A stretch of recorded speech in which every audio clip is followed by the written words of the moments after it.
Hey everyone, welcome back to Fear Given and Rethemed. We are your hosts, Casey. And Sean, and if this is your first time listening, we are a married couple who enjoy all things horror, paranormal, weird, and odd. And in today's episode, we are talking about our experience at HauntCon in Daytona, Florida, as well as they had an indie horror film festival there. So we will talk about one of the films that we were able to watch. Daytona, Florida. I think it's Daytona Beach, Florida. Well, if you don't live on the beach, maybe it's just Daytona. I don't know. So today's episode, we're going to break it down into three sections. The first one is going to be the classes we took, or the seminars, or I think they called them just education on their site. Mm-hmm. Then we will talk about the showroom floor, some of the vendors we went to, some of the stuff that we bought that we probably shouldn't have, but we did. And then we will end the episode with talking about the movie I Possessed.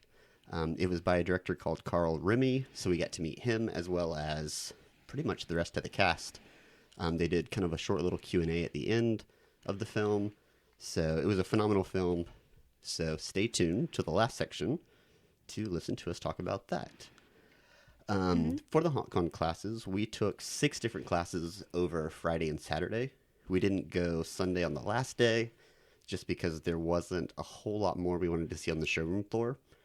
And we weren't staying in Daytona Beach. We were driving home before and after each event period. So we were kind of tired of driving after 2 days straight. Yeah, for sure. It was a lot. Yeah. So the first class we did was called Animations Made Easy. And the teachers of the class were Zach Gow and Jim Candelaria from Dead Graves Effects Props. The summary of this class was, we want other haunters to see that you too can come up with an answer for a problem you see in your haunt. Most of the time, if you have this problem, other places have this issue too. We want to show some simple animations that can take a stationary scene and turn it into something interactive with just a few simple frames that can be attached to props you may already have. We also want to debut our new No Compressor, No Power, No Problem solution that Dead Graves Effects Props LLC has for sale. We will show a few props running off of the system to show a variety of different ways to use it. We will also show people how to use these with any existing prop they already have. Yeah. It was, I think this class was more for you than for me. I was kind of bored, honestly. But Yeah, and it did have some good, some good quality content. yeah, I actually didn't read this summary before we put this class on our schedule. Really? Yeah. So going into it, all I really read was Animations Made Easy. So what I expected was to learn a little bit more about digital animation, and I didn't know how they were going to fit that into an hour. Yeah. So when we walked in and realized that they were going to be talking about prop controllers from Fright Props, from Purgatory Props, pneumatic solutions, all of that sort of stuff, it was a lot more interesting to me because I actually, we had experience with using some of those controllers. Yeah.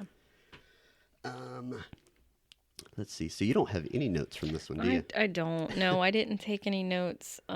This one was a little more of a show and tell. There Yeah. wasn't a PowerPoint presentation. They were going to have a PowerPoint I'm presentation. glad they didn't, though. I thought it was way cooler to just see stuff in person rather than.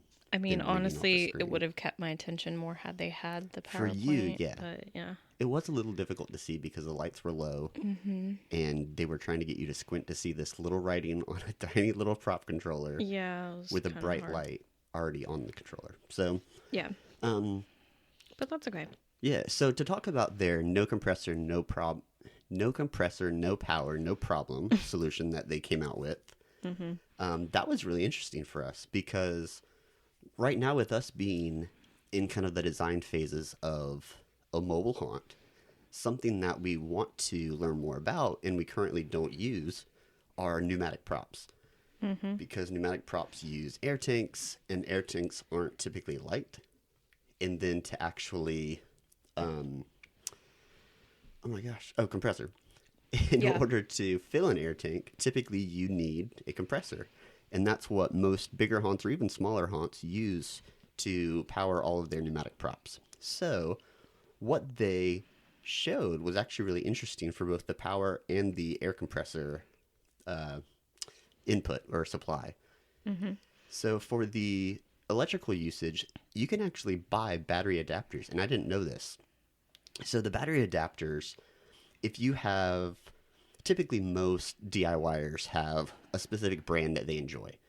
For us, from building tiny houses, we have pretty much gone solely to DeWalt, right? Mm-hmm. We have very Yeah, few most other of our brands. stuff is DeWalt. Yeah. Yeah. But it really doesn't matter. If you prefer Milwaukee or Ryobi, DeWalt, probably Black & Decker has some. On Amazon, when we looked for the DeWalt set, it was 2 battery adapters for $20. And all they are you take whatever portable battery you have that you would use for power. What am I thinking? Power tools. Yeah. That you would use for power tools, and it slides on that just like a power tool, but instead it comes out with a black wire and a red wire for use for 12 volt or 24 or 20. I think it's between 12 and 24 volt. So as long as you're using low voltage props or controllers that utilize that doesn't necessarily need AC power, then you could use this. So 2 for $20, that's not bad at all, rather than having to run power. So they talked about mostly for outdoor haunts. This would be perfect. Mm-hmm. So that covers the... Which I think their haunt is outside, right? They're in Connecticut. I think so. Yeah, I think they are. So that takes care of the no power, so you don't have to run extension cords, which are super expensive, or they can be. Yeah. For the right rating for outdoor ones. But their their solution for no compressor, which I think is really going to help us out in the mobile haunt, is they used a small compressed air tank, similar to like a paintball gun tank, just kind of the smaller ones. And then they have a regulator attached right to that. And I think they said it was like 3,000 PSI. So because of that, they were able to run a prop pretty much for 9 to 10 hours straight. It's crazy. Which, yeah, so it is more dangerous because it's a higher pressurized system. But as long as you have that regulator, you're probably going to be fine. So the risk is a little higher, but it's a portable solution. There's almost no weight in comparison to having a compressor. So I really want to give this a shot. They are supposed to have it on their site soon, but I think they're slow rolling because they're not sure what their capacity is going to be able to be. So I think instead of buying it from them, you can probably put it together yourself if you can figure out the threads and the supplies you need. I don't do pneumatics. I can't quite figure them out. That's all right. I think we'll give that a shot this year, and we'll see what we can figure out. Yeah, but I just feel like it's too much to learn. It's not too bad. Air in, air out. I know. It's just, not my thing, but...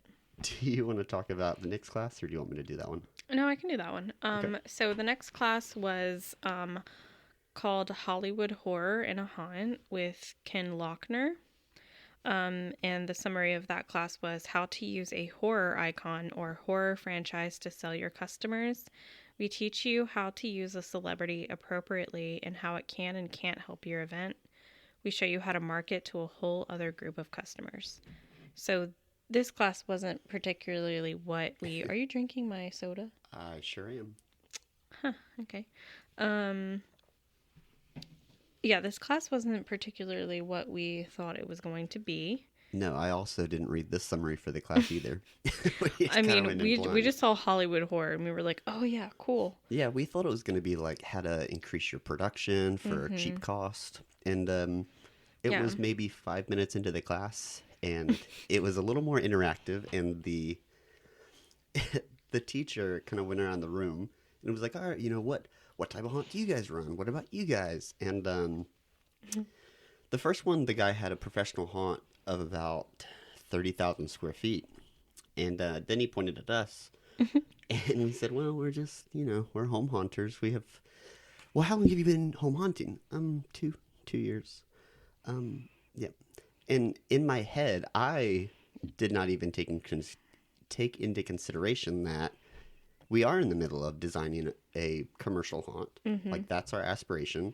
Completely went out of my mind that we do a horror-themed podcast, which we don't have that many episodes with that many listeners, but it's still an accomplishment. Yeah, I think so. So right away he was like, why did you guys come here? Do you want to hire a celebrity for your haunt? He was like, that's interesting. And we were like, Not no, really. we're just learning. Like, Yeah. I don't know. We didn't like any of the other classes. Right. We're filling space here, so. Right. Because on the first day, on Friday, the show floor didn't open till 2. Right. And we got there at, 10? 9 or 10? So we had a fair bit of time to just kind of, I don't want to say waste, because we did fill it with classes, and then we went to lunch, so. Yeah. This, I think the only real piece that I took away from this one, other than we're not near No. the time period where we would hire somebody to promote our event. We're just trying to get more people, more than like 20, 25 a year. And when they talk about like hiring celebrities, they're not talking about like celebrities that don't really have anything to do with haunt or horror. Right. They're mostly talking about like actors. Like if you think about like the Scream franchises or like, just like low, like not low budget, but like yeah, well, anything from low budget. So if you think about like MegaCon or like stuff like that, like it could be anybody that's all the way from a side character. Like he had talked about one of the people in the room hired the grandpa from the first Texas Chainsaw. Yeah. And then all the way up to Robert Englund. All the way up to Robert Englund. So, like, you have a big gap in there of both price as well as what's your clientele. Like, you could hire the girl that plays Megan, but are you hiring the voice or are you hiring the face? Yeah. So. And they did say that hiring celebrities for your haunt, they don't normally make money or work well with smaller haunts, so you kind of have to be pretty popular. Yeah, at least you do it, you have to hire the right person and for the right reason. And he's like the person, Ken, he is like you would go to him so that he can find somebody to come to your haunt. And yeah, he's kind of the consultation, the agency that kind of use or that are the go-between. Yeah, so I don't know, it was interesting, but nothing that we would use. No, not quite. But yeah, you want to talk about the third class? Yeah, so the third class, we almost skipped this class, and we decided to do it because, again, we had time to spare, and Leonard Pickle has been a hero of mine because, well, one, he's still alive, and two, he has been huge in the haunt and horror industry. In terms of attractions and attraction design, he runs a site called Entrepreneur, Haunted Attraction Design and Consulting. He's been in the business, I think, 40 plus years. He said he opened his first haunt in a college dormitory, and their budget was like $100. Yeah, that's so and they charged $50 a head.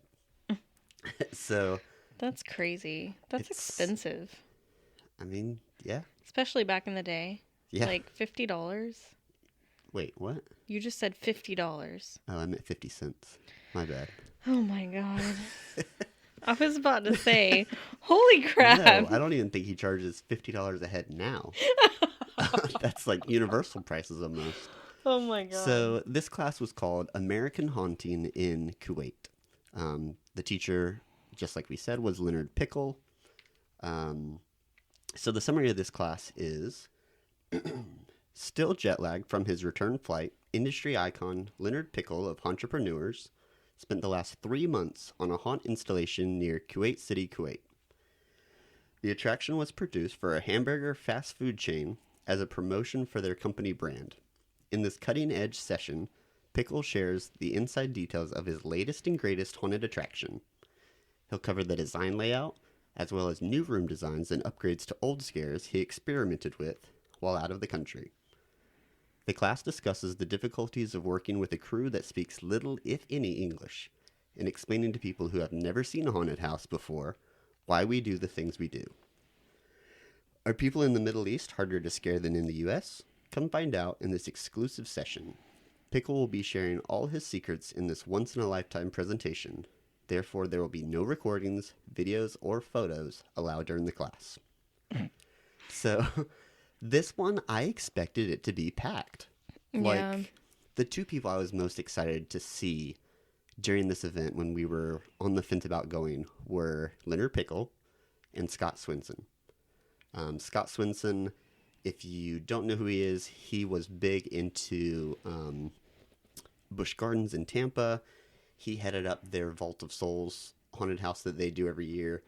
He's worked in the entertainment industry for years, and now he does his own consultation and design services for big haunts. Mm-hmm. So I would say, arguably, he is just as predominant in the haunt industry in terms of conventions and education seminars and things like that as Leonard Pickle. So, for whatever reason, Scott Swinson, his seminar got canceled. Mm-hmm.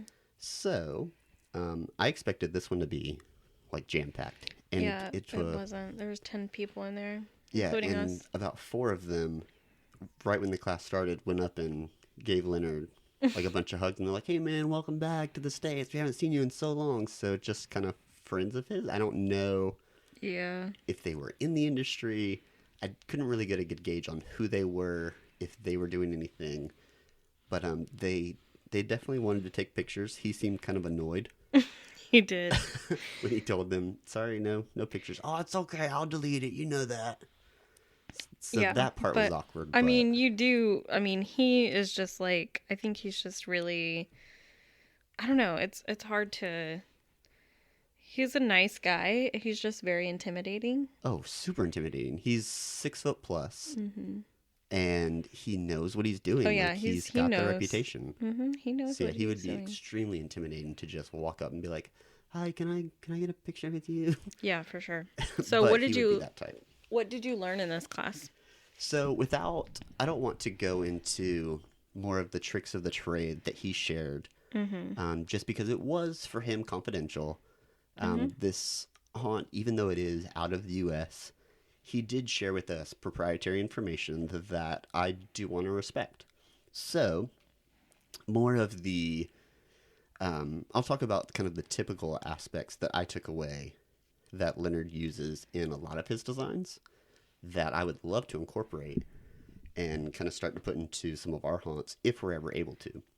Yeah. So the big one was most haunted houses use a black base on the walls, kind of their base paint color, their starting point.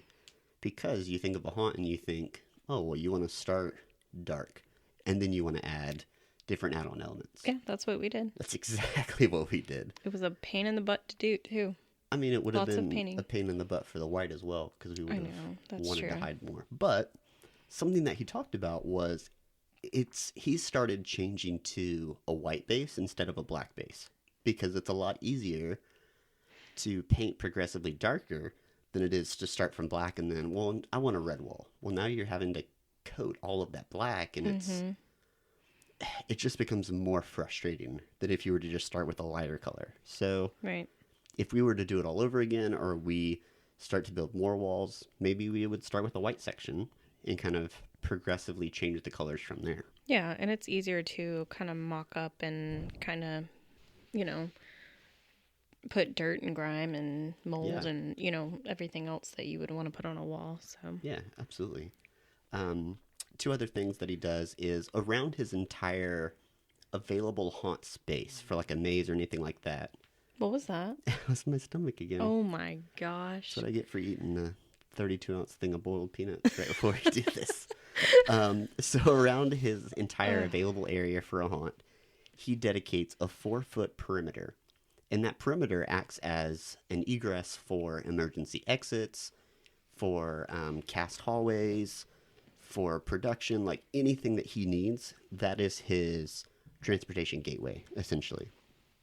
And something that I hadn't seen before, that I don't know if this is a recent thing for him or if this has been kind of a slow transition, but he has done 60-degree honeycomb grids for the walls or the paths. So instead of doing 90-degree walls and kind of having those corner spaces that it's always really hard to put something there, he actually makes it all into like this big honeycomb grid.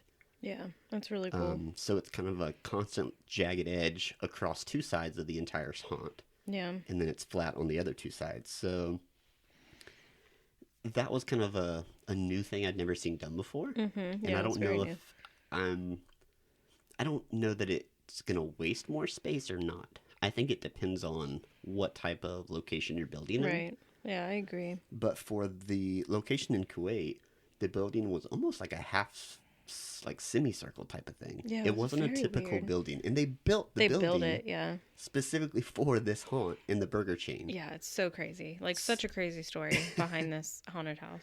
Right. Do you want to talk more about Kuwait and kind of the burger chain concept part of this? Yeah, so I didn't really get much. I mean, it was a good presentation, but I really honed in on the fun facts that he shared about Like Kuwait. the cultural. Yeah, the cultural aspect of it. So I wrote down some funny things that I learned. He said that Kuwait doesn't actually use toilet paper. They use a spray, like so they don't have a bidet. Well, they might, but it's not like a bidet. It's more like, you know how you have that sprayer on your kitchen sink? Yeah, it's like Yeah, you almost get a bidet, but they wanted to make it more complicated. right. Ugh, I think that's so gross and weird, but I mean, we have a bidet and we love it. yeah.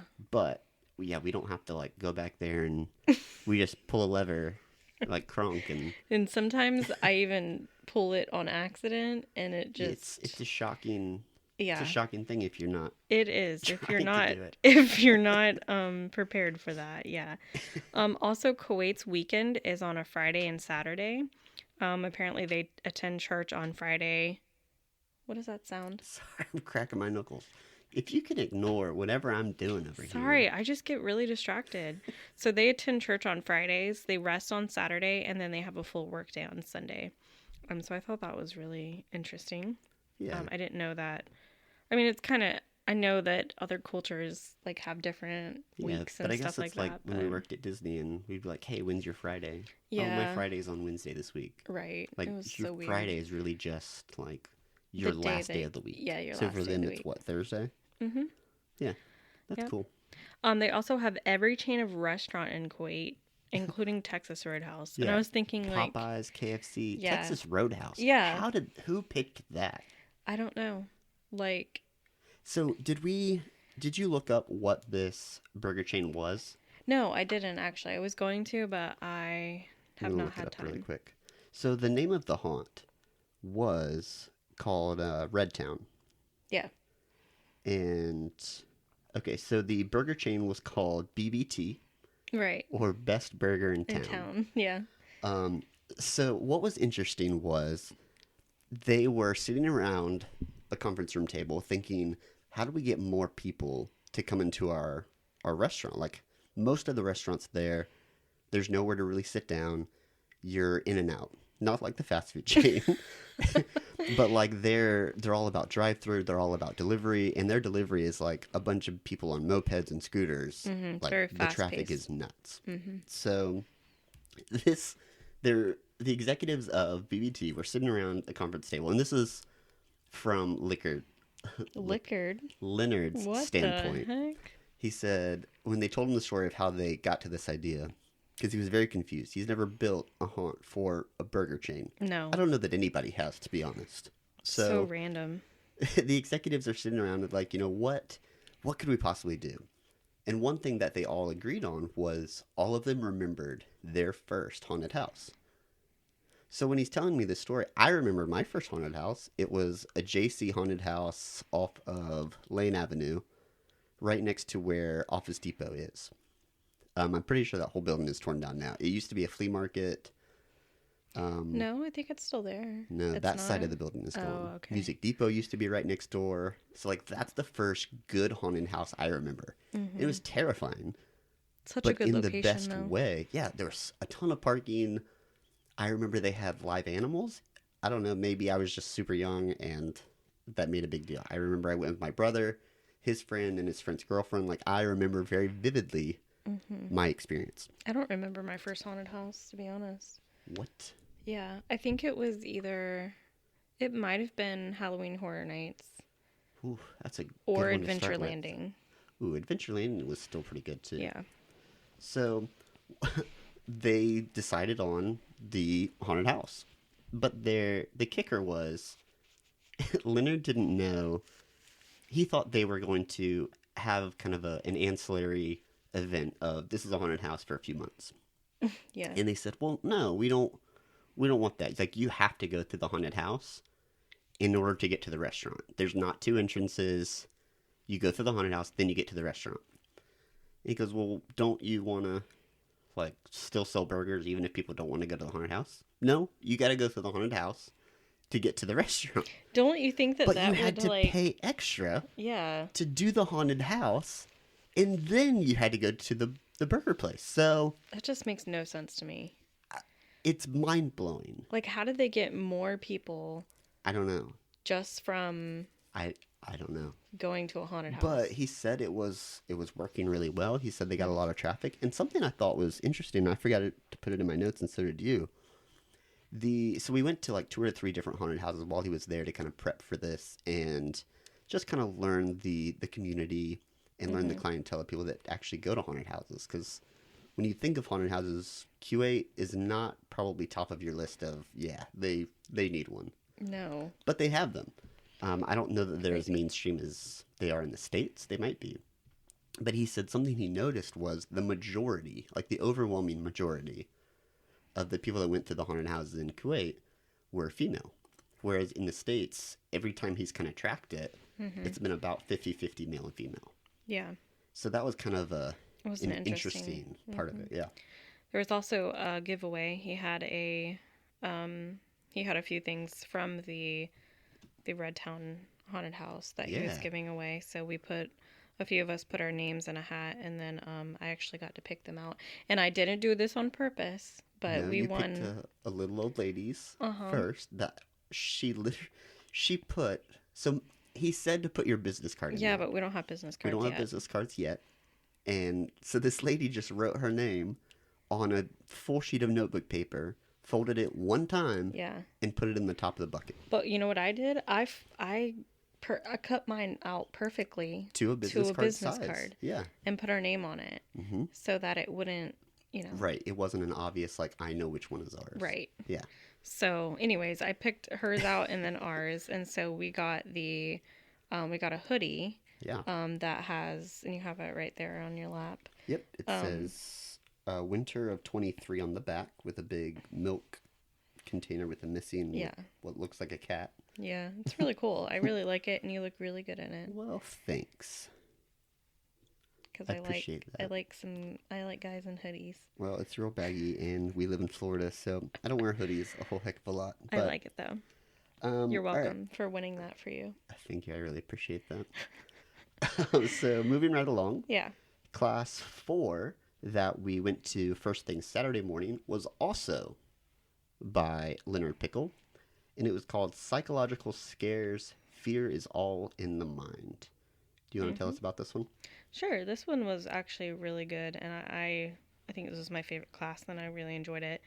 A summary is producers are always looking for ways to increase the scare factor of their projects, but there are only so many giant effects that the budget can handle.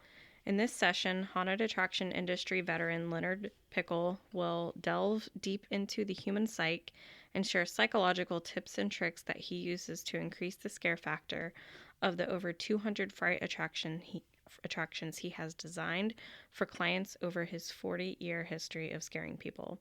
This class will cover how to use the patron's imagination against them to increase the effectiveness of existing scares and how to use psychology to create new scares in your attraction. I'm pretty sure that the people that do these classes come up with their own summary. Probably, and I think that word was psyche. What did I say? Psych. Oh, I think there's a little E on the end.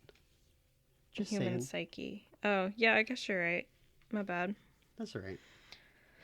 So Thanks what are your... for, you have a lot of notes. I do have a lot of notes on this one. You have more than me. But we can go through it. So what did you learn, or what did you take away from this class? Why don't we go back and forth? So I'll do one and then you can do one. That Okay. work?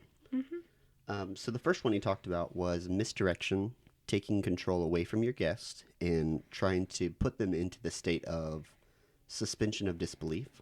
So kind of not having control over what's happening around them and not knowing what's real versus what's fake. Yeah. Yeah, and then going on, he also shared talked about fear and the top 13 phobias. Mhm. And I thought this was really interesting. So the first top fear is spiders, and then snakes, heights, open or crowded spaces, dogs, thunder and lightning, small spaces, germs, flying, holes, cancer, death, and then public speaking. I think that's crazy that number 11, people are scared of people like me. Cancer? Yeah, because I was born in July. Oh my gosh. What? Whatever. You're funny. Not really.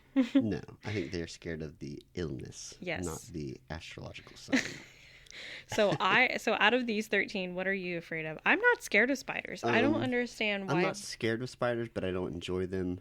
I'm not scared of snakes unless they can bite me and kill me. Yeah, snakes Heights? freak me out. Heights I don't go towards willingly. Roller coasters are fine, but the big up and down Oh, things, no, I the drops, I don't actually like like those. heights. We've talked about it before. Open and crowded spaces is really a hit or miss for me. I'm fine with open spaces, but I do not like crowded spaces. I get very claustrophobic and I freak out. I have an anxiety attack. Yeah, claustrophobia in crowded Because places. I'm so like short. Goodwill and stuff and- like that. That's Listen, I know that sounds weird, No, I know. but big crowds of people when I don't think they should be there. So concerts don't bother me. No, I can't. But stand Goodwill on a Saturday where everybody's trying to get everywhere, it. That's terrible. I can't stand it. I know. Germs, whatever. Thunder and lightning, I love it. Dogs are fine. Small spaces. Thunder and lightning actually scare me. I've always been scared of thunder and lightning. I love it. Flying is fine. Holes is fine. Cancer, death, none of that scares me. Public speaking, I'm not scared of it only because I've taken classes on it and I think that I'm okay with it. my mouth just gets really dry, and I feel like I there's talk cotton in it. really fast. So I don't mind singing on stage and playing guitar and stuff like that. Mm-hmm. But if I don't have anything in my hands and I'm just supposed to talk, I get nervous talking into this. You'll hear me and I'll get out of breath just talking to a mic, and it's just two of us in here. Mm-hmm. But so I think it's just that I don't Yeah. know. I don't know what it is. But yeah, so I mean a good 25% of those probably get to me, and I'd say I have those at least to some extent. Yeah. And then what I thought was interesting was clowns was listed at number 88, Yeah. which is so weird to me because I feel like a lot of people are afraid of clowns. I don't know that clowns has always been a source of fear, though. I don't think it really became a big thing That's until it came out, Right. or kind of that whole popular culture around clowns and Yeah. killer clowns. And there is a phobia for literally everything, Yeah. all the way down to You can mayonnaise. be scared of or mayonnaise, avocados. a phone case, probably. Oh yeah, Anything. yeah. you could It's be just afraid as of. crazy as My Strange Addictions, Yeah. but people that are scared of those same exact things. Right. It's Yeah. crazy. Trivia question for you. Yeah. You probably know this, but Chlorophobia. oh my god. Can you just let me Did you? Is it even in your notes? Yes. So what is the name of the fear of clowns? You butthead. Sorry, that's what you have. That's yeah. funny. I didn't even realize that was going to be the question. If you would have asked me any other phobia other than arachnophobia, I don't think I would have been able to answer it. I know. But chlorophobia has been in so many trivia questions That's true. that everybody always looks at us and is like, do you guys know this? We sure do. Yep. Now, we didn't know it the first 10 times. Yeah, and as you were speaking about that clown thing, fear is learned. It's not a natural trait Oh, yeah. That's, other than scientific findings. Yeah, that's fine. Just go ahead and take my second note. That's fine. Okay, you can. What are the two fears that scientists think we are born with as children? Fear of falling Mm-hmm. and loud noises. Wow, straight off of my Loud notes. noises. You told me I could take your notes if I Yeah. wanted to. Guess All what? right. I Yeah. wanted to. All right. So another fear that I grew up with is fear of the dark. But that might not necessarily be what I'm actually scared of and what a lot of people aren't scared of. Oh, really? So the most terrifying fear is of the unknown. So I true. think that's relatable for absolutely everybody. Maybe not like right in your face, but if you're put in a choice of two different decisions that are like life impacting, Yeah. you are scared of what if this versus what if that. Yeah. So instead of being afraid of the dark, what we're actually afraid of most likely is what might be in the dark. So something that was interesting there, and they talked about it in a lot of classes, but it's um, there's so it's leaving blank visual space or less effects to let the mind wander and scare itself. Yeah. So a lot of haunts will invest big money into all these effects, these technological advances, and then they'll be like, "Well, we have 10,000 more square feet that we've got to fill up. Just put it in the dark, minimal lighting, and then we'll just have kind of weird things you have to walk through, like maybe claustrophobia tunnels, or you just have to navigate with like a glow stick." And most people will rank that dark. That was probably maybe 5 to 10% of the overall haunt budget, and they'll say that that was the scariest because you can put audio in there to trick people into thinking there's more in there with you. Yeah. Like he talked about whispering in the dark. Super creepy. simple stuff that Yeah. you're right, it's all psychological. You don't have to buy the expensive props if you Right. don't have the budget for it. You can do low budget stuff and be just as effective. And I think that's what we are going to Yeah. try to do on our next event type. Not Yeah, event, we're trying but to like, make it a more. If you were to take all of the haunted houses experiences you've had and you wanted to condense it into what moments actually scared you, yeah. yes, you can make a whole room or a whole experience super theatrical, but what scares you is maybe the drop panel. Okay, we'll dive deeper. What part of the drop panel scared you? Was it the loud noise? Was it the unexpected, you didn't know a part of the room was going to move? Was it what was behind the drop panel? So, what you're doing is you're kind of distilling what is the root cause of the fear? What's Yeah. actually scaring you?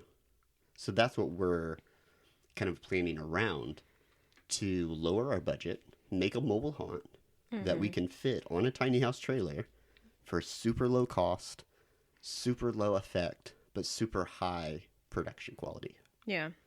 And a few things that I learned, like you said, the whispers in the dark are creepy. Saying someone's name, so like whispering their name. Yeah, because a lot of people will like tug at their friend and be like, "Oh, Casey, stop saying that." Yeah. And they're like, "All right, well, as an actor, now you have one of their names." It's just kind of like the ET ride. Right. It's not really creepy when ET calls your name. Veronica. I Yeah. always choose the name Veronica when we go on that ride. Yeah, because ET says it real He does. cool like. Yeah, I Veronica. don't remember what I used to choose. Jews. What? You just said I didn't know I what don't I know used to what- choose. I don't know what name I used to choose. Sorry, I mumble. Also, something creepy is words that begin with B or P, and it has to be like, Pop. yeah, like something Boo. super, like to the point, not certain, multiple syllables or whatever. Yeah, So, just something like real quick. boob, And that B and that P. boobs, poops. Ridiculous. We're going to have to put an explicit content on there just for that. Oh my goodness. Another thing that he utilizes is light and color to fit the space, tall and narrow spaces versus wide and low. So it makes people a little uncomfortable. You don't often go through long, narrow hallways. You don't often go through wide, low rooms. You can also make people think that they're lost by using duplicate rooms. I hate that when we're going through and I'm like, I have no idea where I'm going. Right, because you think you've broken out of the story. And in Yeah. reality, you are even more out of control now than you thought you were. Mm-hmm. So yeah, wrong direction signs, blocked hallways, short dead ends, and even fake backstage scenes. So imagine Yeah. you walk through a scene, and maybe it's a library, with a chainsaw guy there. Who knows? I know that's none of those fit. But so you're walking through a library with a chainsaw guy. He's got a big mask on. And then all of a sudden you're led through to the next room. And then the room after that, maybe you feel like you've done a U-turn based on the room layout and you're back in the library. Or so you think. But this time, it's a different guy, still chainsaw attire, but his mask is up and he's playing on his phone. Now, you think that you're in the wrong area. So what are you going to do? You're going to go back. If it's a really tight, narrow space, whoever was last in your group, because you're single file, is now first. Chances are they don't want to be. Right. So now you wiggle around, you go back the other way, boom, scare in your face, unexpected. Like, the psychological aspects behind you this really have are to like great. mess with people. Right, but it like, starts at the design phase. It like, does, yeah. You have to build the rooms with the scare built in, rather than building the rooms and then going, all right, so what scares can we put in here now that we built it? Right. You have to do all of it at the beginning stages. Yep. And on that, the design of psychological design, I learned that what I wrote down is how a room is decorated matters. So like restaurants use low lighting and low lying ceilings for a comforting feel, so you stay longer and spend more money. That's why a lot of dive bars are the way that they are. They're very comforting. They have low ceilings. They're like very homey, and they want you to stay and they want you to spend more money. Yeah, or even if they have high ceilings because of the room, a lot of times they'll put like a lattice or like a chandelier lower to make you think you're a little more homey. Right. And then fast food restaurants, obviously, you know, like McDonald's or whatever, they have bright colors and it may be really cold inside and they don't want you to feel as welcomed, so they want you to eat. Captain D's. Yeah, they want you to eat and leave so that more people can come in and order. A fast food restaurant. They're not a sit down, take your time. I thought that was pretty interesting. Yeah. Another thing they talked about in terms of lights and illusions was lighting the floor, not necessarily the whole room. Right. So you want to know where you're walking. You want that part to be safe, but you don't want to reveal what the whole room is doing. Right. And I think we kind of messed up on that one. Oh, yeah. We chose to do no lighting. The only time we really did floor lighting was when we had the cushion. We had like the couch cushions on the floor, and that was really just a safety thing. Right. We didn't want someone to fall. Yeah. Other than that, people moved pretty slow, and we had so much haze in our house. It was really difficult to even see the rooms. I know, and I don't like that. Like when I go into... Right. You want to be able to see something. Yeah, I'm always afraid that I'm going to I don't know. Yeah, we messed up with how did. much haze and fog we had. Yeah, and I don't think that was deliberate. I think it actually, for some reason, it just, shut off more than we thought that it would. I had the haze machine turn to, 10%. Yeah, it was. But again, we had, I think, a way higher quality haze machine because we got it. Yeah, we didn't realize. It's a professional machine. And it's such a small space that it just, Yeah. Yeah. Something else cool was mirror illusions. Oh, yeah, those are good. You could have a mirror on a floor to make it look like you're about to fall down something. Mm-hmm. You could have it as an infinity tunnel, an infinity table, whatever you wanted. And also, people don't like scares that are outside of their comfort zone. So you don't have a lot of control when the scares are above you. So when a monster is swinging down, and Universal does that a lot. Yes. As well as scares at your feet, which I don't feel like they do a whole lot of. So one thing he talked about back to the whispering was, if you say, careful of the rats, okay, that's whatever. But if you go, careful of the rats, they're hungry. Oh. As is my stomach. Yeah, I think that's a nervous tick. Oh, so you're saying I'm nervous? I mean, probably. Yeah. I don't know. It wasn't happening earlier. You're right.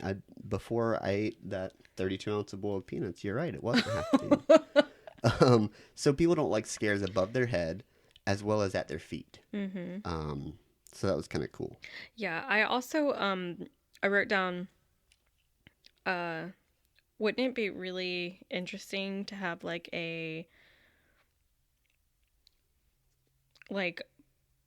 a sound or whatever, like you know how you hate bugs around your ears, Mm-hmm. like the buzzing or whatever, because you're always Mm-hmm. like, oh gosh, just smacking away your ears. Yeah. I think that would be really like it kind of probably would be hard to do, but I think if you had enough speakers, and you don't have hmm to have like big speakers, you can have really, really tiny ones yeah, and just have them scattered throughout the room yeah, and have them on different intervals. That I think you could do that, and then you could even use like that the really thin, not necessarily fishing line, right. but what's the it's gonna bother me now.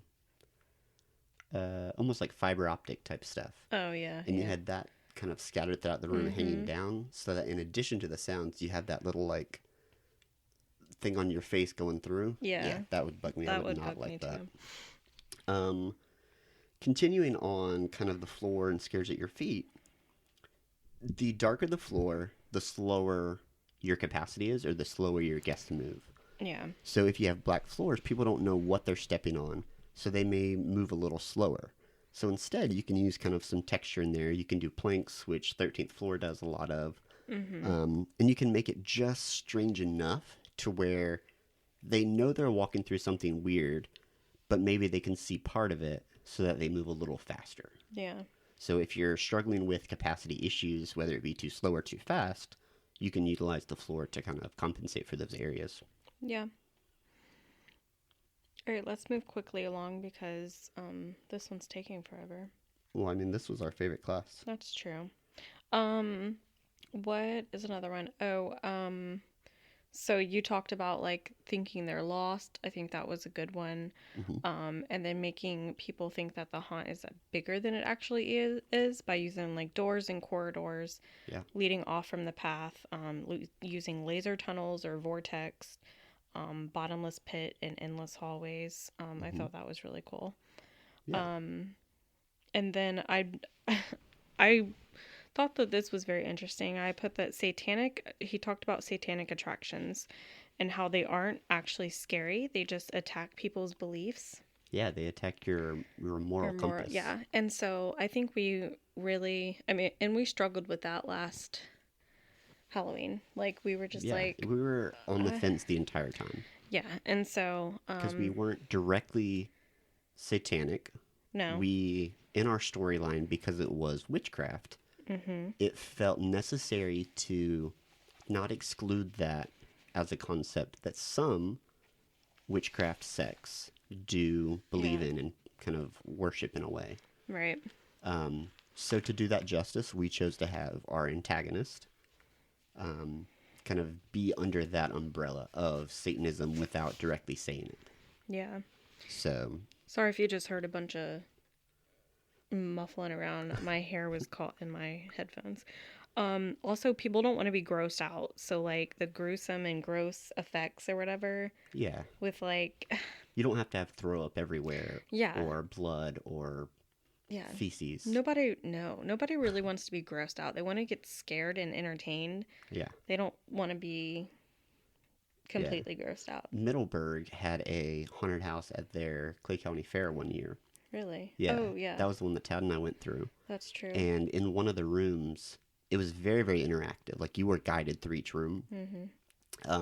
In this house, we got zapped with electricity. Like it was one of the coolest. I know that doesn't sound cool, and in direct contrast to me being tasered. Right. But it was don't like you one of hate those that? like shock pins type thing. Oh, okay. So you yeah. had to do that, and then there was another scene where you had to get a key out of a toilet that was made Ew. to look gross. That's Granted, it was nasty. all like you could tell it was dry, but there was like water in the toilet. Like they did a really, really good job Yeah. making this scene. But one of you in your group had to go in and like pull that key out of the toilet. So And I was think like, that's, "Ugh." I mean, that's kind of, ooh, It yeah. was cool, but it was gross. I think and I that could've done works without really it. well with like An escape rooms. Yeah, not like Saw? necessarily, yeah, like not necessarily haunted houses, but like escape rooms. I could see where that could be okay. Yeah. So a few other things are you can show guests something that they're supposed to be afraid of, and then they don't actually have to encounter that. They're going to shy away, turn a corner, turn their back on it, and then you can scare them in that other direction. Right. Also, most people have a dominant side. In society, most things come from your right side, because that's most people are right-handed. So if you scare somebody from their left side, it's considered they're non-dominant for most people, so it's a little more effective based on psychological research. Yeah. If you need to move people a little faster or you want to move them towards a specific area, you can also put light at the end of that area or tunnel or whatever, and people will naturally move towards that. I don't know that that's the case with ghosts, but living people, I think that would work. Right. That's true. What else you got? I think that's all I got for that one. Like I said, it was a really interesting class. I really enjoyed it. Yeah, I only have the one more, and he talked about when is something creepy versus just scary. Yeah. So creepy is typically more effective because it's when your brain can't decide between safety and danger. So a good example of that is you're looking down a long road and there's a light in the distance. So think about like Nightmare on Elm Street. Mm-hmm. And all of a sudden you see a little girl standing underneath the street light. And you go, okay, I feel like I should help that little girl. She turns around, you see that she's carrying a knife. So now you're conflicted. Do you help the little girl because she's a little girl that's probably innocent, Yeah. but she has a knife?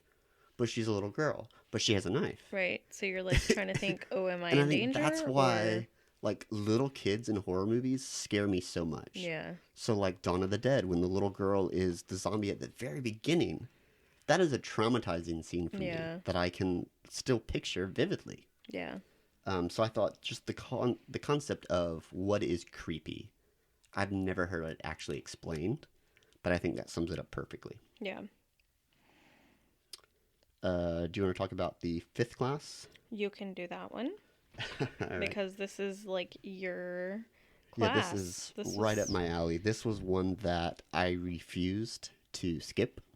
Yeah. I don't know that it would have mattered if my haunt hero would have been teaching a class. I think I still would have gone to this one. Yeah, it was good. This is probably my second favorite class behind the Leonard Pickle one. Yeah, I agree. It was called Believe in Yourself, Overcoming Imposter Syndrome in Haunting. The teacher was Christine Campbell. She runs a haunt in Alberta, Canada called Haunted Calgary. The summary is a little long, so bear with me. It is, do you ever look around at the incredible creativity in our industry and feel overwhelmed? When you tell people you're a haunter, do you say it with pride, or do you let it be your little secret obsession? When you walk into the bank to ask for a loan to start your dream haunt, do you do it with the confidence of a serial tech startup guru, or do you assume they'll see you as someone pursuing a trite hobby? Imposter syndrome is that little voice niggling at the back of your brain that makes you doubt your skills, talents, or accomplishments. It can make you feel like a fraud and lead to anxiety that at any moment someone will pull off your mask like some cheesy Scooby-Doo villain. While everyone suffers from imposter syndrome sometimes, it is a horrible weight holding you back from achieving your haunt dreams. It's time to pull off your own mask, look in the mirror, and recognize the incredible haunter you are. In this class, we'll talk strategies for overcoming that negative self-talk, embracing your niche in the haunt industry, taking haunting as seriously as any other profession, and knowing when to ask for help. Be prepared for a bit of introspection and hopefully a new outlook on your haunt experience. Wow. Yeah, it's pretty long. It is. So, imposter syndrome, I feel like I have had for a while, and I would say at least since I started going to school for engineering. Yeah, I would agree with that. And I like to think, and based on research, you're always saying, I'm not an engineer. I'm not an engineer. I only design cabinets. That is true, and that is a good majority of my job. Stop pulling that. My bad. It's okay.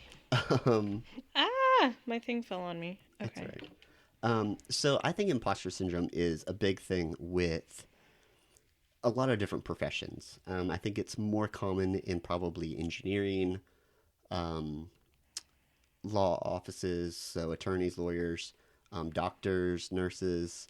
Yeah. Anything that is very diverse in where you can go. Mm-hmm. So, like, you can be a doctor, but you can be a doctor in a lot of different things. So if you say you're a doctor, somebody's bound to be like, oh, well, can you look at this? Well, that's not what I really do. Like, Right. I have a specialty in this. Like, my specialty is in product design. Yeah. So I can help you design brackets and cabinets and like retail fixtures or food and beverage fixtures.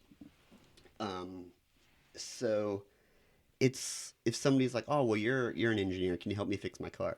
No, I don't even fix my car. Like, I don't.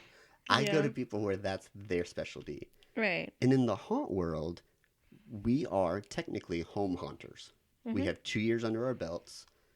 So just because we go to a convention or have started doing a podcast, it's hard for me to go, we are haunters. Right. Even us having like a podcast, like We're not podcasters. no, I don't consider myself a podcaster. Right. Like, I have haunt stuff all over my cubicle at work.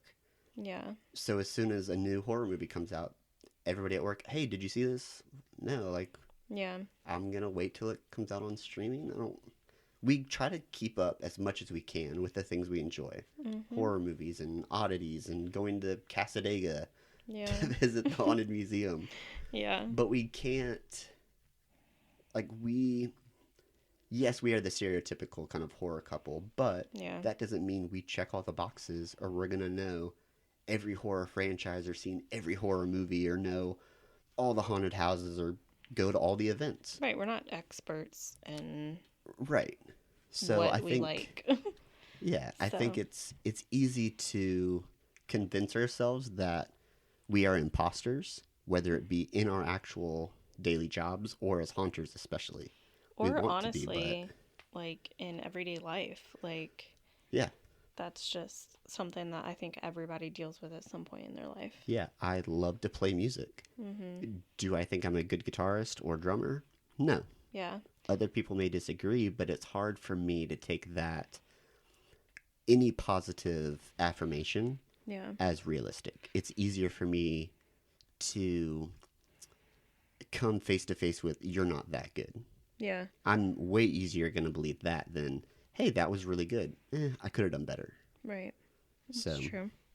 yeah, so this one, it was more questions that I'm trying to kind of rationalize now that I took away from the seminar. So, Okay. or kind of tasks. So a few were, list some things you're proud of as a hunter, then some things you can improve on or learn, and then find or write down specific actions that you can actually take to improve upon the things you want to.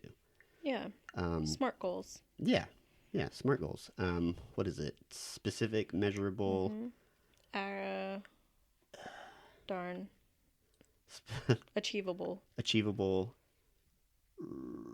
reasonable, Reasonable, I think. and Timely.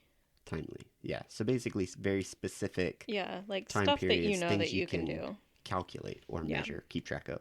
Right. Another thing was focusing on personal growth, not comparison. So it doesn't matter if there's 100 haunts in your city. Yeah. You need to be good at you. Right. You don't have to be better than everybody.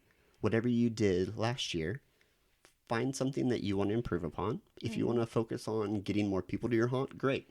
If you want to focus on, you want better parking, like Yeah, focus on something- whatever you yeah. think is your shortcoming and specific things you can do to actually fix that. Right. It's not about becoming the best overnight or in 1 year. Yeah. And just like Thomas Edison, embrace failure. That's your path to perfection. Very few people are going to do the right thing the first time Yeah. in creating something. You're gonna fail. Right. That's So inevitable. don't think about it as an obstacle. Think about it as an opportunity. Yeah. Thanks, Rise. Right. So yeah, that's in everyday life. That's in, your job. That's in your hobbies as well. So Yeah. it's just Maybe something to live by. maybe you want to watch less TV. You can take it in the opposite direction. How do you get better at not watching as much TV? Well, maybe you're watching 6 hours a night. Yeah. All right. Well, maybe next week try to do 4 or 5. Right. And just expand upon that and just keep going. Yeah, it's like, tiny little baby steps are what Yeah. makes the biggest deal. yeah, and I'm like I feel like I'm one of those people that like gives people advice but never takes their own. Oh yeah, So I would like, rather. I'm a big planner, mm, so I just want to plan to perfection yeah, instead of take action with failures. yeah, and So we yeah, fail a lot, so that's a big that's problem for just me. yeah. And it's and she said it's like it's feeling like a monster in the room, like, and Yeah, also just embrace being weird. Like I know we're weird. Like yeah, but you it's don't hard have to to tell us admit it. that. Yeah. I mean, it's easier for me to admit it now. Like I know we're weird.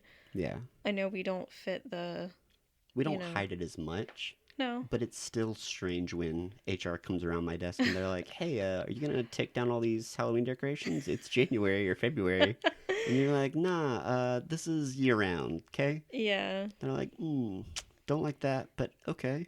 Right. And I mean, my coworkers typically back me up on it, and they go, "I'm like, have you seen his tattoos? Do you see the shirts that he wears? Like Right. he has collared shirts with pumpkins and skeletons and Mhm. like Halloween candy. Like it's a not Yeah. our whole vibe, our decor of our house, our office spaces, our Mhm. tattoos, our shirts, like everything screams we enjoy Halloween and horror and Yeah. odd And stuff. there's nothing wrong with that. And I think No, that we can proudly, proudly admit that we are weird and that's okay. yeah. And It's no different than people collecting sports cards or no. having band posters on their wall. Yeah, like I'm a huge Taylor Swift fan. I'm not afraid to admit that. Right. Like I know a lot of people are like, "Oh, you're a Swiftie," or "Oh, you She's hate great at what she Taylor does. Swift." I have several reasons as to why Yeah. I love her. So, Yeah. Nobody, you're never going to get to a world where everybody agrees that one thing is good. There's always going to yeah. be somebody on the opposite side going, Yeah, for sure. I don't like that That's because. And okay. their reasons are going to be valid for Sure. them.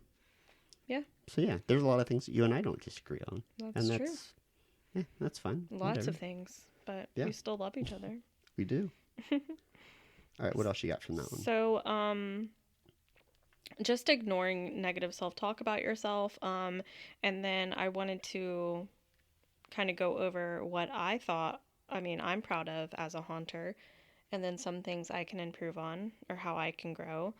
So I put down that I'm creative with room design. So I Yeah. feel like I'm really good at that. My favorite room to design was the what was it? The The nursery, Oh yeah, the nursery room. and that turned out really really well. Yeah, it was really creepy. And then I like to focus on the aesthetic of what guests see and feel when they interact with the event. So like what they feel when they walk up to the like a tent or they walk up to the house or like how they feel going through it.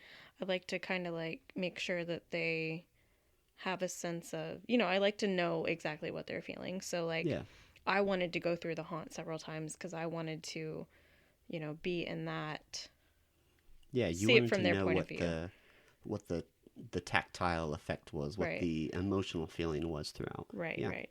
And I mean, how can you grow? Like we go to these things to, you know, learn hmm and grow from.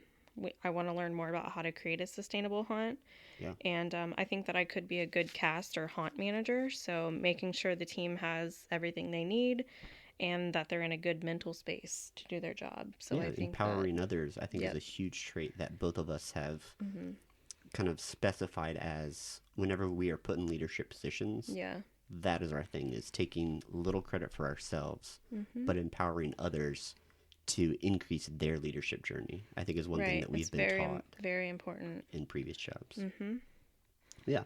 So that was a huge class for us. Yeah. Um, something that was funny that I didn't put in my notes was the speaker had either a friend or a coworker or whatever stand at the back of the room, and when the Hmm. class started, she was talking about the summary, and there was this lady yelling in the back of the room, "You suck! You're not even. You shouldn't teach this class. Why are you here? Go back to Canada." And I was just Yeah. like, "That's." It was annoying at first, and I was like, "Oh, You understand it. That's her that's imposter yeah." syndrome kicking in. And a lot of people, it's not external; it's internal, which we we'll segue into after the next section into I Possessed, Yeah. because that's a really good concept. Right. You want to talk about the last class? Sure. So the last class was storytelling in haunts, and this was taught by Emma Oliver. She is a creative development writer at Falcons Creative Group in Orlando. The summary of this class was dare to step into a world where fear lurks in every word. Welcome to HauntCon's most suspense-filled workshop, Haunting, Storytelling for Haunts and Other Scary Things, led by the creepily talented Emma Marie Oliver. Oh, this is a long one. Jeez. Yeah, that's why I wanted you to do it. Okay, you'll explore the secrets of spine-tingling narratives and learn to weave a web of fear that'll linger long after the last scream echoes. Go from haunted to haunting with an unforgettable narrative. This workshop equips you with the tools needed to conjure stories that lure, terrify, and follow your guests far beyond your attraction's eerie corridors, guaranteeing an experience unlike any other. Uncover why a gripping story is the telltale heart of any haunted experience. Creep deeper into the maze of terror as you dissect the anatomy of a narrative. Learn how to make your guests protagonists in their own thrilling tale for a memorable, immersive experience. Discover how your narrative drives design choices and influences guest interactivity to send shivers down their spines. Sorry, this is a really long thing. If you want, I'll read the rest. Yeah, go ahead and read the rest. I'm running out of air. Dive into the abyss of alternative scare tactics, because terror doesn't always jump out from the shadows. Explore the explore the advantages of a well-crafted narrative, even in the haunting off-season. Unearth ways to keep your audience spellbound year-round. This is tough. She uses big words. Yeah. Whether you're a haunt creator or an immersive experience designer yearning to elevate your scares, a writer keen on exploring the dark alleys of narrative, or simply someone who revels in a gripping tale, this workshop is for those hungry to immerse themselves in the art of storytelling and carve out experiences that'll make your audience scream for more. Yeah, so all about the story. Yeah, so she Finished her presentation in 20 minutes. Yeah, and I mean, you have almost no notes. Excuse me. I feel like her summary was longer than her actual presentation. And I'm not like, jabbing at her or anything. She's great at what she does, but yeah, she's worked for Universal Studios, Halloween Horror Nights in Japan. Yeah. She's done stories for Disney. She helped create the Haunted Road in Orlando. Mm-hmm. Like, she's got some big projects underneath her belt. I was also too distracted by the guy next to us, because he was basically really into her, and I feel like he was like, I mean, she's an attractive woman, so I feel like, yeah, and she's pretty cool, so, but still, like, I was just like so focused on that. He did talk a lot. He was one of those active listeners in the audience that after everything, that's good. That's good. I cannot focus. So why don't you go on with your notes? So she described story as an interesting sequence of influential events. She talked about giving the guest a role so that they'll feel special, but in making that role, make it make sense for the guest. So if it's a zombie haunt, think of, why is your guest there? Are they in a hospital? Are they visiting a loved one? Are they part of a zombie response team? What are they doing there? Why would it make sense for them to be going through that scene? So that was kind of neat. In doing that, don't come up with all of your typical scares that are easy to do or cheap to do and then go, cool, how can I put those in my story? Instead of that, develop your story and determine scares that actually suit that story. Don't pigeonhole yourself just to do the easy scares. Just because you can do a drop panel doesn't mean that you should do one. Mm-hmm. If you're in a hospital, maybe a drop panel makes sense. Maybe it doesn't. It just depends on your room design. And maybe that scare is good, but it's not good in that specific scene. Mm-hmm. Maybe you can save it till the end. Or if you don't think it'll fit at all, that's fine.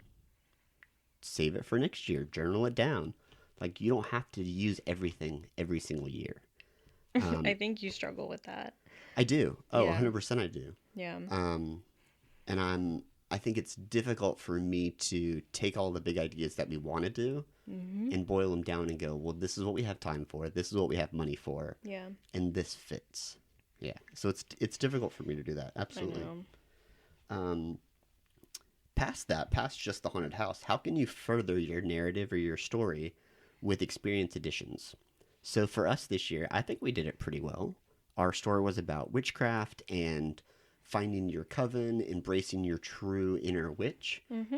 And through that, we heavily tied in zodiac or astrology into each character. Yeah. So at the end, we had a bunch of tarot cards that were kind of jumbo size, I'd say. Mm-hmm. They were about half of a typical 8.5 by 11 sheet of paper. Yeah. We laminated them, we designed them from the ground up. Well, you did. Yeah, I did. And they looked great. And the whole concept was find your zodiac, Mm-hmm. take that tarot card home with you.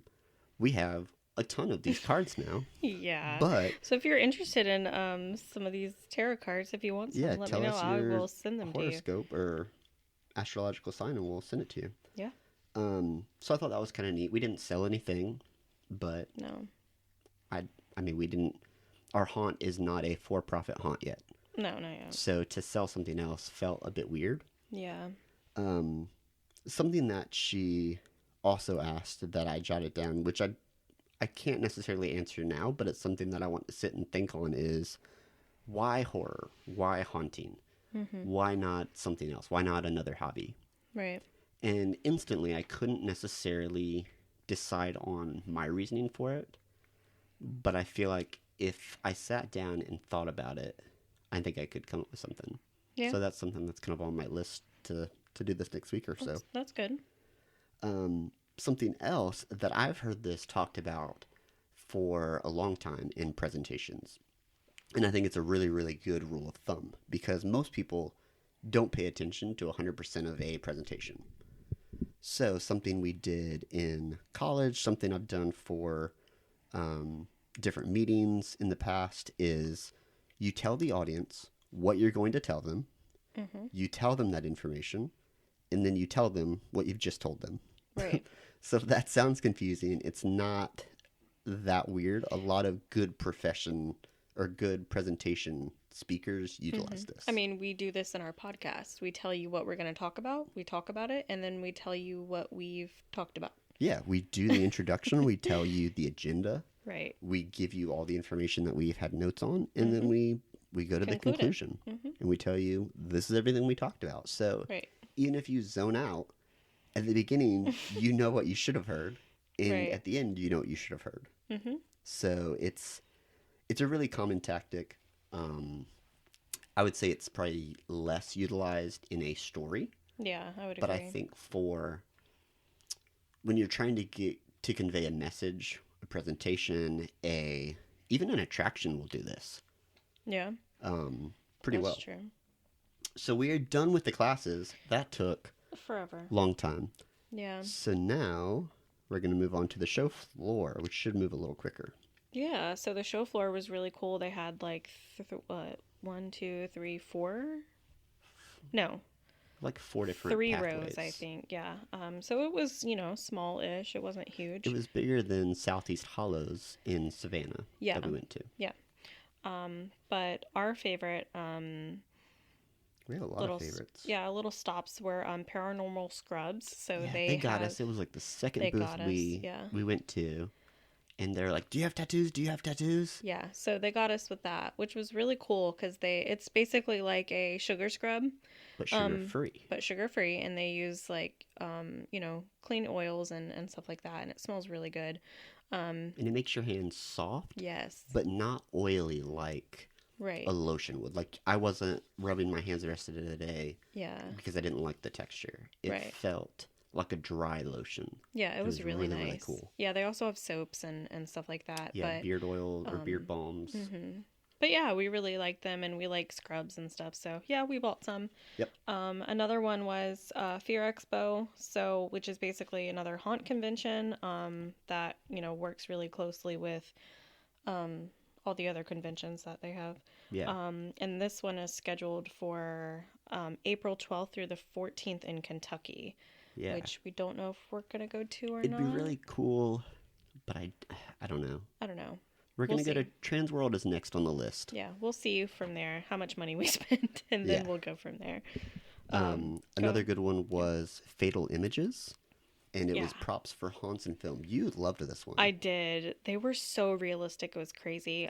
I love Annabelle. So I found the Annabelle doll and I took a picture with that. Yeah, you got to like pick it up and sit in a Yeah, rocking chair. Yeah, it was just like super. Straight out of the movie, it felt like. Yeah, it was crazy. Obviously, it was not the same Annabelle doll because Right. that's not really what Annabelle doll looks like. It's a Raggedy Ann doll. So And it is in the Warrens Occult Museum. yes, I don't it is. remember. And where they is do. that?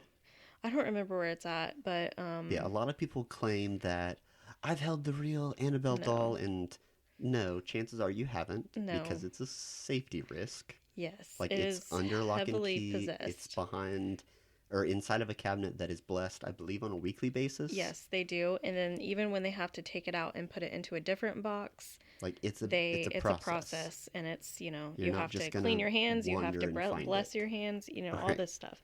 So, anyways, they also had the Jigsaw doll, which was really cool. Yeah. Pennywise, Hannibal Lecter, the Nun, which was super Oh, realistic. that was weird. Yeah, it was Yeah. really cool. But yeah, she's Fatal Images, they are Extremely super talented. talented. Yeah, so check them out. Yeah. Dead Graves Effects props. They taught our very first class. We got to see their portable pneumatic solution with their small air tanks. That was really cool. Again, we didn't really stay super long to talk to them. They always had a lot of people in front of their booth. Yeah. So there's something I want to try to kind of DIY myself instead of buying it from them. If I'm not able to, then I'll definitely look into them. Yeah. Also, Monsters Alive, which has realistic props, and a stilt walker clown. Yeah, you got a really cool video I haven't watched yet on your phone Yeah. when he was walking around with this big like candy cane or Candy. not Cotton candy. cotton candy thing, kind of like a Killer Clowns from Outer Yeah, Space vibe. It was really cool. Yeah.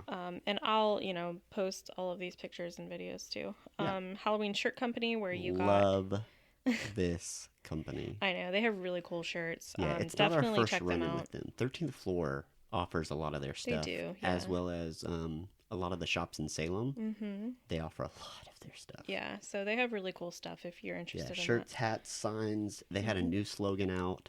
I don't know that it was a slogan. It was a new shirt and hat and kind of design that. Oh, Forever that October. said October Forever. Oh, October Forever. Yeah. Whatever. But yeah, I got a shirt from there. Love all of their designs. Mm-hmm. Haunt Design Company, they were one of the first booths that had big props and big effects. So they showcased a lot of controllers, drop panels, mechanisms, falling barrels. Which are so loud.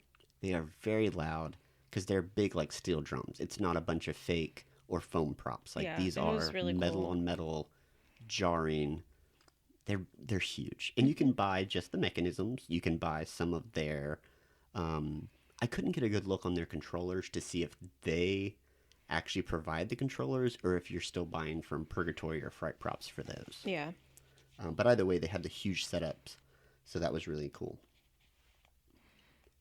Yeah. Another one was Mortal Remains LLC. They had the ghillie suits well done to blend in with the mannequins. Is this the one that had like This was on the first row on the left, all the way down. That had like the only live actor that was in Oh a yeah. suit. Yeah, They he had the almost fog scared me cannon. at first. They had a few different things, but yeah, they were Yeah, very talented people. they were super detailed suits. very detailed. They also had Dynamic Design International LLC. They had costumes, still props, animated props. This one was right across from Midnight Studios. Yeah. So this one was really cool. A lot of props for us.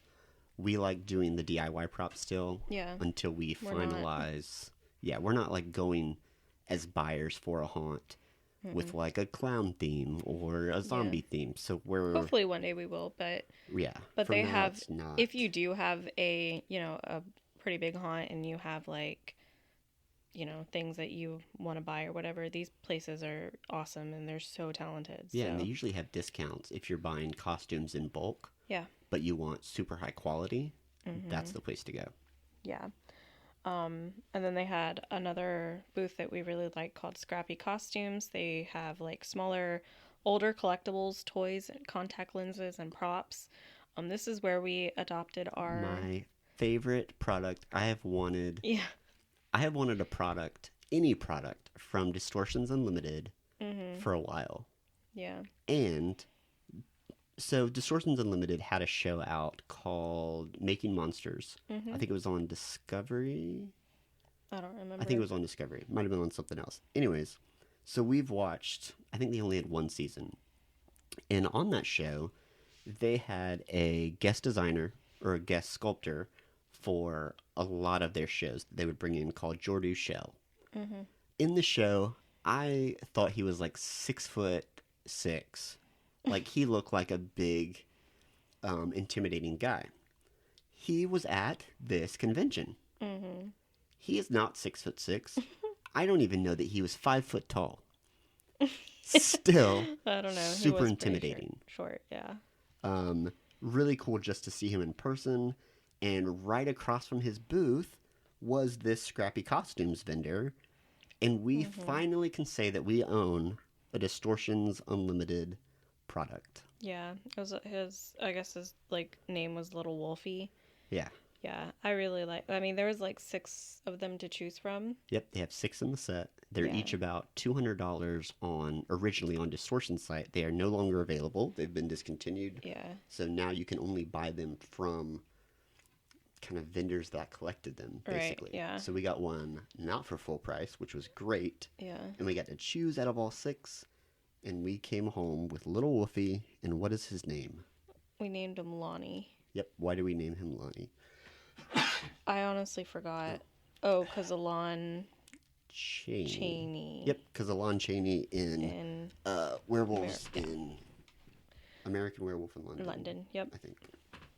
So yeah, now he's sitting on our mantle. We drove home with him. In the He back seat, even buckled sat in one of our classes with us. So. He did, and this lady turned around and said that we had been a hoot all weekend, and I'm pretty sure we didn't talk to her all weekend, so I don't know how we were a hoot. I don't know. I just think that people think we're cute, but whatever.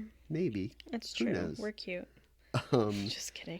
2 more vendors were Hotwire Foam Factory, which we had been around before. Yeah. They didn't have near as big of a booth at this one as they did at Southeast Hollows. They didn't. So I feel like everybody owns Hot Wires.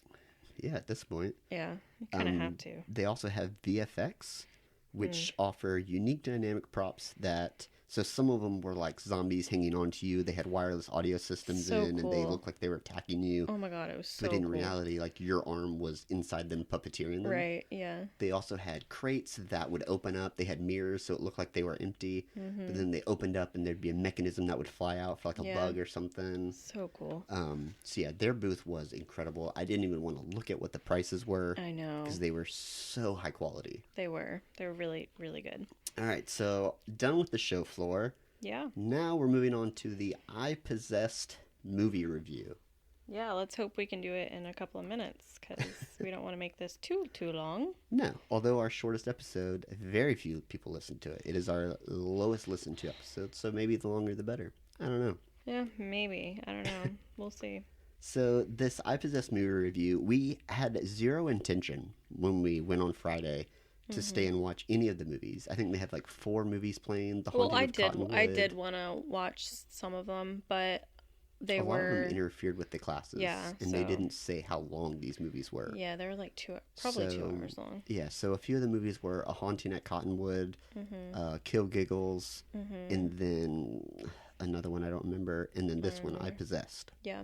So this one was by far the most marketed at this convention. They had a booth set up, they had shirts, they had the trailer playing on a table, they had pizza cutters shaped like axes that you could buy. You could buy all the shirts, the hats, movie posters.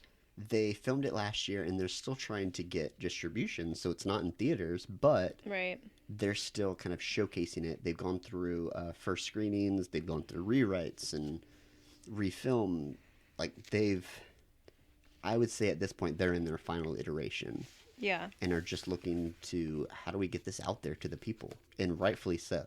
I had super low expectations. Yeah, so did I. I did not Honestly. expect this to be a good movie. I thought we were going to sit there for maybe 45 minutes for kind of a really independent film. And no, this one was like, I would have absolutely paid to go see this in theaters. I would Yeah. happily own this on any streaming device or DVD when that was still a thing. So the director was Carl Remy. He also acted as the lead character Tad Volo. There was also Megan Carrasquillo. I don't know. I'm going to don't know. butcher these names. Sorry. She played Zoe.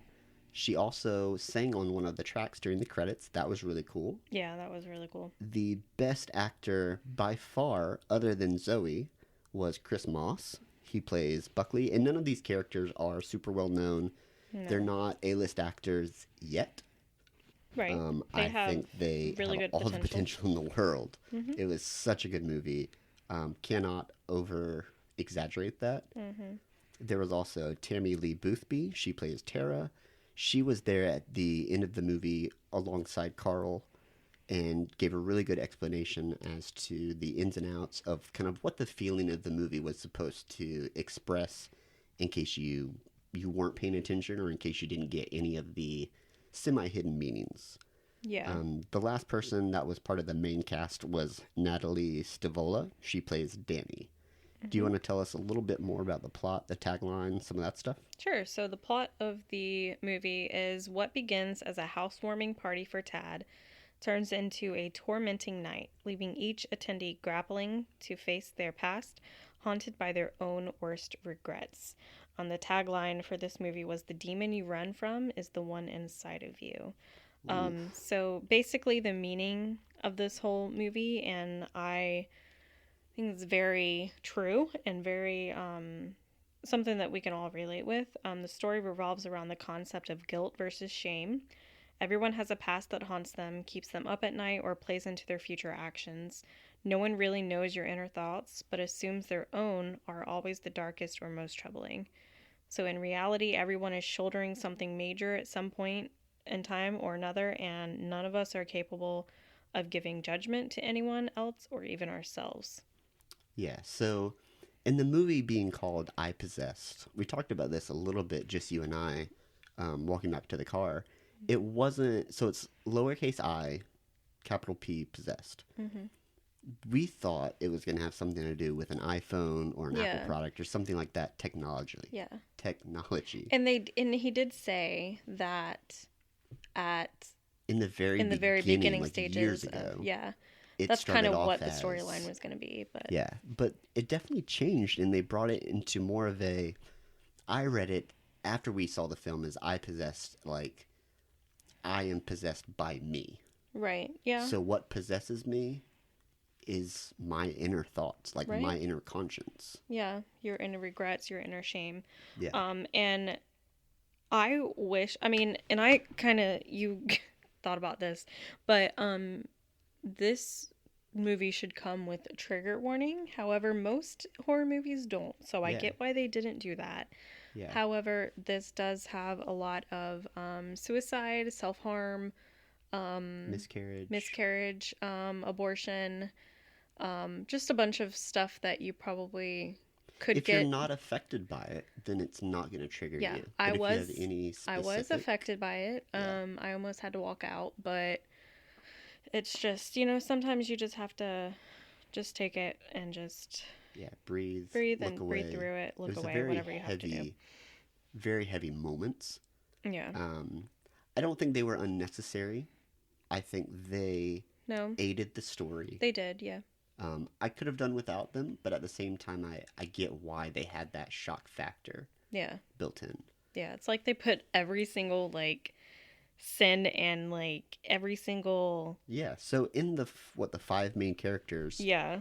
the concept of the movie was each of them had a secret, Mm-hmm. and even though they were all best friends or family or in relationships with each other, Yeah. that doesn't mean you know somebody. That's very true. So like, just because you think you know what somebody's going through or feeling or thinking, Yeah. what's really going on in their head could be miles different. Right. What it's kind of like whatever you explain to others or let loose control of and you decide to share, Mm-hmm. that's probably super shallow and surface level of what's actually going on in your head. Yeah. So Oh, yeah, often for we sure. see each other just kind of zoning out during a movie or just sitting there, and all of a sudden we're in a completely different world. Yeah.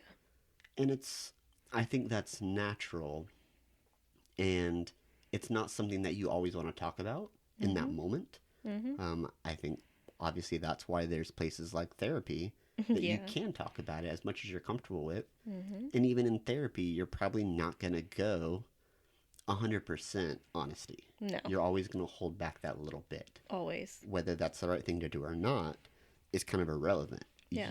Everybody has secrets. Everybody has some regret as to how they dealt with the situation. Mm-hmm. Um, and that's always going to play into what your actions are in the future. Yeah. That, like, your past affects you huge in how you decide to take actions. Yeah. So basically, the whole point of this, I guess, a quote for this movie is "Forgive and live," and Yeah. this is what was her name? Tammy Lee Boothby. Tammy Lee. What she was telling us at the end. And basically, guilt is something you did, and then shame is what you feel from that. And so, holding on to your past will eventually kill you if you let it, unless you end up forgiving yourself. So, Yeah, and it's hard to forgive somebody else for something if you're still holding on for something that you haven't forgiven yourself for. right, you have to forgive yourself in order to forgive others. Right. It's kind of like loving somebody. Yeah, It's you hard to can't love love somebody yourself. else until Mhm. you first love yourself. Right, Yeah. exactly. So, yeah, it's a really good movie. Highly recommend it wherever Yes. when it comes out. Um, And the twist and the reveals are incredible.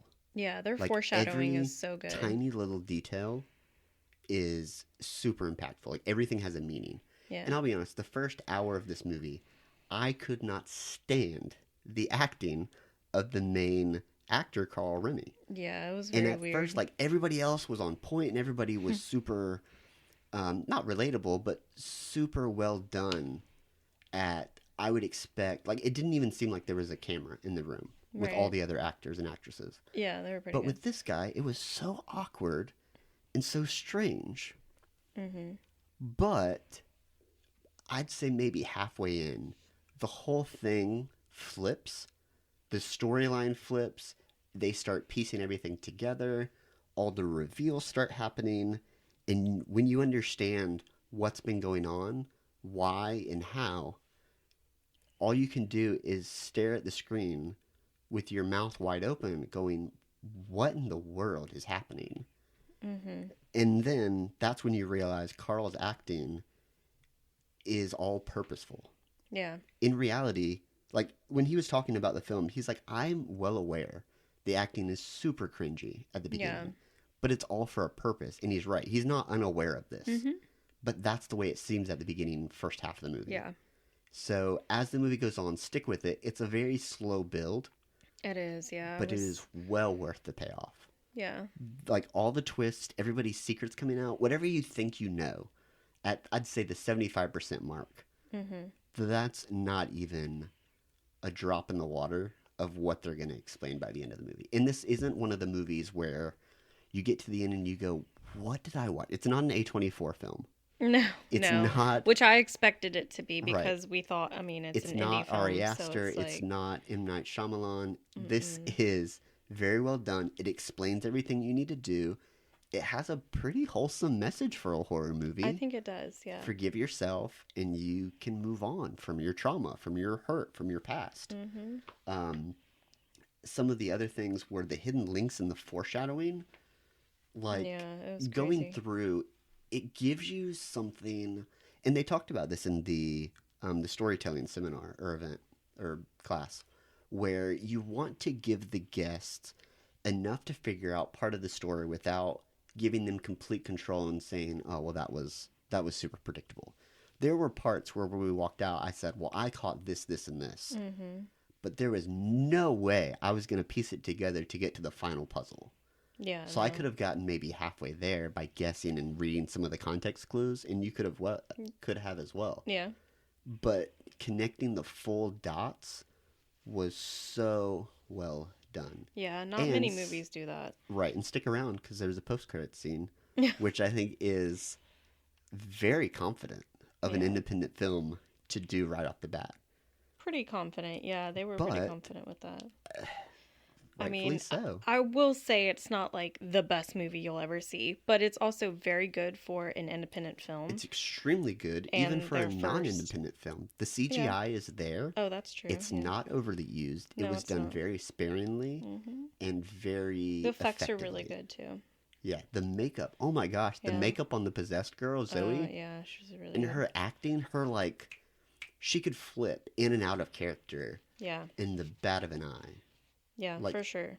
It was really crazy. Nuts. It was so good. Yeah, the acting was great. The effects were great. Makeup was awesome. Yeah, well done. The story, so good.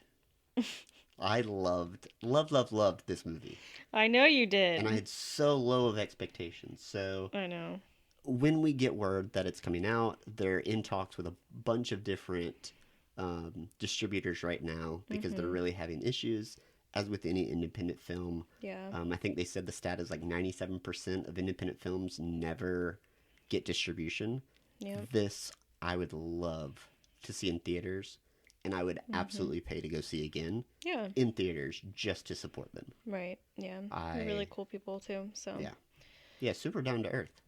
Yeah. The question I wanted to have for them was whether it had any actual religious connotations on purpose, or whether it was just kind of a moral compass. Forgive yourself, like don't let your conscience guilt you or shame you into suicide, basically. Yeah. So very, very relatable from the mental health aspect. Yep. So, yeah. Yeah, so thanks for sticking around for this really long freaking episode. Yeah, it was a great event. Whenever it comes back around, we'll try to give a little more forewarning so that anybody else can go, because it's very well worth it. Yeah, it is really cool.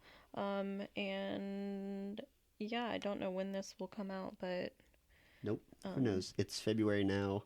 It'll probably come out during Trans World or a little before, because we're gonna do some podcasts on that.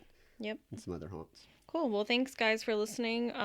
Make sure you like, subscribe, and share this podcast if you enjoyed it, and we'll talk to you next time. Bye. Bye.